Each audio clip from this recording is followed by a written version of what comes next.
Ready start.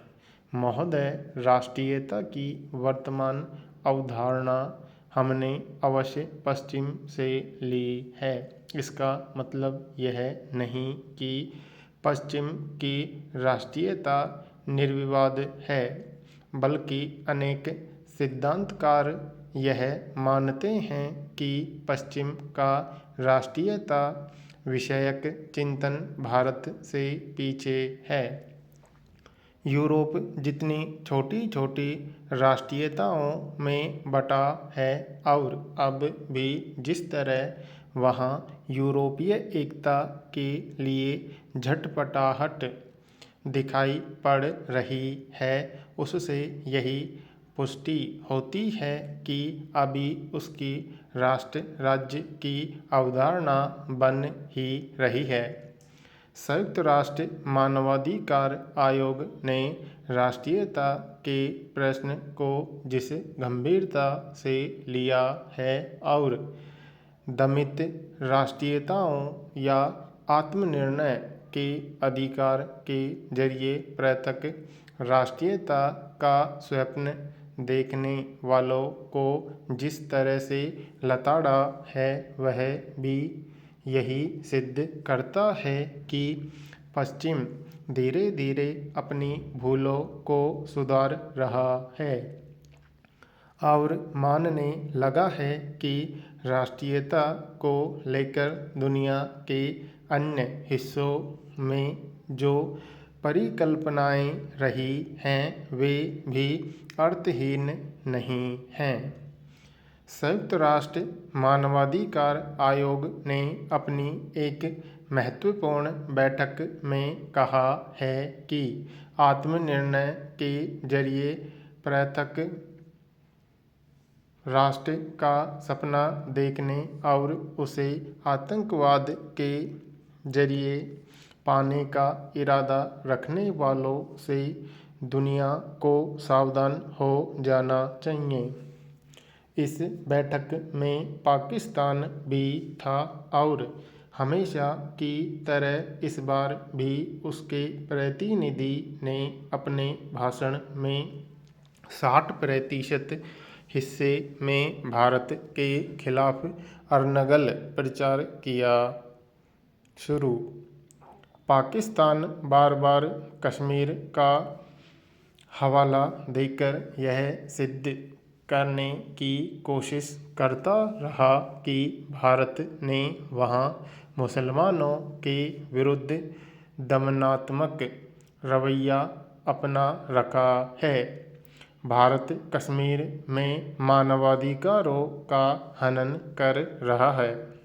हालांकि पाकिस्तान पहले भी मानवाधिकार आयोग के मंच पर मुंह की खा चुका है, फिर भी वह यह दुस्साहस करता रहता है। हम यहाँ मानवाधिकार आयोग द्वारा दी गई दलीलों का उल्लेख करना चाहते हैं। राष्ट्र की भौगोलिक अखंडता की रक्षा की जोरदार वकालत करते हुए आयोग का कहना है कि किसी भी देश के भीतर रहने वाले अल्पसंख्यकों की समस्याओं को निपटाने के लिए किसी तीसरी शक्ति का बीच में आना ठीक नहीं है। यह अंतर्राष्ट्रीय कानून की भावनाओं के खिलाफ तो है ही, अच्छे पड़ोसी के धर्म के भी विरुद्ध है। आत्मनिर्णय के अधिकार को एकदम नकारते हुए आयोग ने कहा है कि यदि किसी अल्पसंख्यक समूह या वर्ग की तर्कपूर्ण मांगें हैं तो उन्हें उसी देश के भीतर संविधान में शामिल करने की कोशिश की जानी चाहिए। आदर्श विश्व व्यवस्था की पहली शर्त ही यही होनी चाहिए कि राज्यों की सीमाएं बिना संबंधित पक्षों की आपसी सहमति के बदली नहीं जाएं और आत्मनिर्णय के अधिकार जैसी बातों को महत्व नहीं मिले। आयोग के महासचिव का कहना था कि धर्म राष्ट्रवाद धीरे धीरे साम्राज्यवाद के रूप में फैल रहा है और ऐसी स्थिति में किसी भी राष्ट्र के भीतर किसी धार्मिक अल्पसंख्यक वर्ग को पृथकता की तरफ ले जाने में उसकी महत्वपूर्ण भूमिका हो सकती है। महोदय, आशंका व्यक्त की जा रही है कि वर्तमान सदी में आज की ज़्यादातर भाषाएं दुनिया से लुप्त हो जाएगी। भाषाएं पहले भी मरती रही हैं, यह कोई नई बात नहीं है, पर अब उनके दम तोड़ देने की गति तेज हो रही है। एक समय था जब रोजी रोटी का सवाल भाषा से जुड़ा हुआ नहीं था। यही कारण था कि किसी समूह या कबीले में कोई बोली, कोई भाषा सिर्फ आपसी संवाद के रूप में सदियों तक जीवित रहती थी। भाषा वैज्ञानिक बताते हैं कि आज से 10,000 वर्ष पूर्व 10 से 15,000 तक भाषाएं थीं। यह भी माना जाता है कि तब पृथ्वी नामक ग्रह की कुल जनसंख्या अनुमानतः 10 लाख थी। तब की भाषाओं में से 6 से 7 हजार भाषाएं ही आज बनी रह पाई हैं।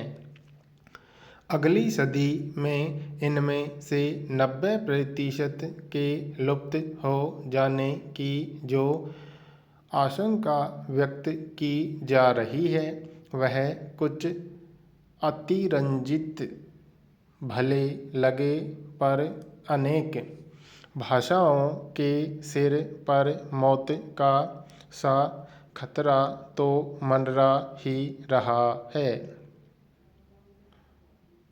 बर्लिन के एक भाषा वैज्ञानिक मार्टिन ओस्पेल माथ ने जर्मन में मातृभाषा नाम से प्रकाशित होने वाली पत्रिका के ताज़ा अंक में 90% भाषाओं के लुप्त हो जाने की जो चर्चा की है, वह वास्तव में इसी खतरे की चर्चा है। संचार माध्यमों में जो क्रांति आई है, उससे संकेत मिल ही रहे हैं कि वही भाषा अंत में बोली समझी जाएगी जिसे अधिकतर लोग अपने रोज़मर्रा के उपयोग में लाएंगे। हमारे यहाँ सबसे अधिक जनसंचार माध्यम जो है, वे सबसे अधिक हिंदी में हैं। यानी जो भाषा जितनी अधिक बोली या समझी जा रही हो, उसी को प्रश्रय मिल रहा है। खबर यह भी है कि वे चैनल जो पहले हिंदी के अलावा भारत की दूसरी भाषाओं में भी कार्यक्रम पेश कर रहे थे, अब उन कार्यक्रमों को बंद कर रहे हैं। यानी भाषाओं के जीवित रहने के सवाल को अब संचार माध्यम रोजी रोटी के सवाल और ऐसी ही दूसरी सच्चाइयाँ नियंत्रित करेंगी और भाषाओं के भविष्य और अस्तित्व का फैसला करेंगी। एक सच्चाई यह है कि हमारे देश में अंग्रेजी बढ़ रही है। अंग्रेजी जानते हैं तो आप बेहतर नौकरी की आशा कर सकते हैं। केवल अपनी भाषा जानते हैं तो नहीं कर सकते हैं। तर्क सीधा और साफ है। भाषाओं की यह हालत भूमंडलीकरण और अन्य नई स्थितियों के कारण भी बन रही हैं। आश्चर्य नहीं कि अंग्रेजी के बढ़ने से जो सच्चाई हमारे यहाँ है वही दुनिया के कई अन्य देशों में भी है। जिस भाषा में व्यापार, वाणिज्य और नौकरियां हों, जिसमें आप दुनिया भर से संवाद कर सकते हों, उनका बढ़ना आवश्यक है। संख्या का तर्क अब पहले से कहीं ज़्यादा काम करेगा। जो भाषा या बोली सिर्फ 5,000 या 10,000 लोगों द्वारा बरती जाती हो, तरह तरह के दबावों के कारण सबसे पहले उसे बरतने वाले ही छोड़ेंगे। ऐसी चुनौती सबसे ज़्यादा अफ्रीका, एशिया और ऑस्ट्रेलिया के नरजातीय समुदायों द्वारा बोली बरती जाने वाली भाषाओं तथा बोलियों पर है।